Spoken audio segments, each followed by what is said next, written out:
Shalom jemaat yang terkasih, kembali lagi dalam Renungan TK, temukan kebenaran Allah yang dahsyat. Mari kita berdoa. Bapa di dalam surga, kami sungguh bersyukur untuk penyertaan-Mu di hari-hari yang telah kami lewati.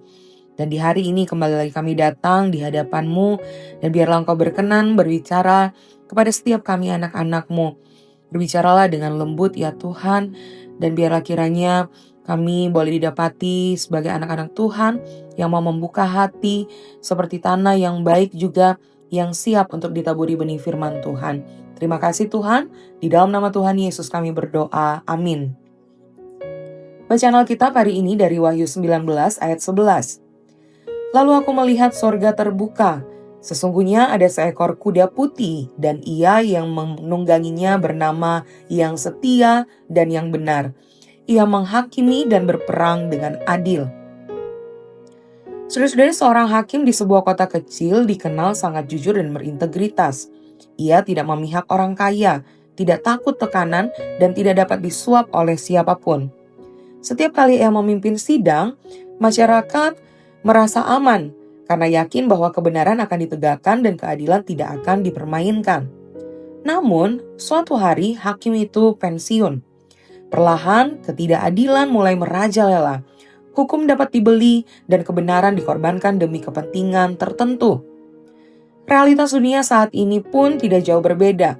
Kita hidup di tengah ketidakpastian, ketidakadilan, dan pengkhianatan. Kebenaran seringkali kalah oleh kekuasaan, uang, dan kepentingan pribadi. Tidak sedikit orang menjadi lelah dan kehilangan harapan karena keadilan terasa begitu jauh. Saudara-saudara, bagian ayat dalam Wahyu 19 ayat 11 ini menggambarkan Tuhan Yesus Kristus bukan lagi sebagai anak domba yang menderita, melainkan sebagai raja yang datang dalam kemenangan. Kuda putih melambangkan kemuliaan dan kemenangan, sementara gelar Yang Setia dan Yang Benar menegaskan karakter Kristus yang tidak pernah berubah. Kesetiaan Kristus berarti ia tidak pernah mengingkari janjinya, sekalipun manusia sering gagal setia. Kebenarannya menunjukkan bahwa setiap penghakimannya adil dan murni, tidak dipengaruhi tekanan dunia. Gambaran ini meneguhkan iman orang percaya bahwa kejahatan tidak akan menang selamanya, sebab Kristus sendiri akan menegakkan keadilan secara sempurna. Renungan ini menantang kita untuk meneladani Kristus dalam kehidupan sehari-hari. Dalam perkataan, tindakan, dan tanggung jawab, kita dipanggil untuk tetap setia dan hidup benar meskipun harus melawan arus. Saat menghadapi ketidakadilan dan penderitaan, arahkanlah pengharapan kepada Kristus, Sang Raja yang setia dan benar, yang pasti datang kembali untuk menegakkan keadilannya secara sempurna. Mari kita berdoa.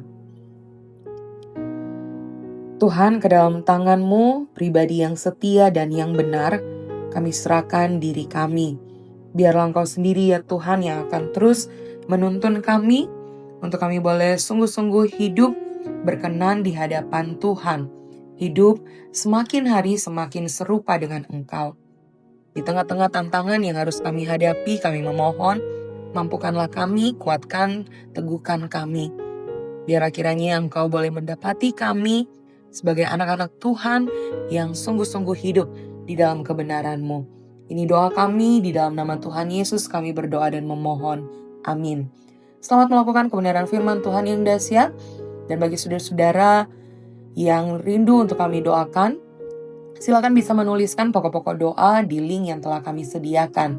Tuhan memberkati.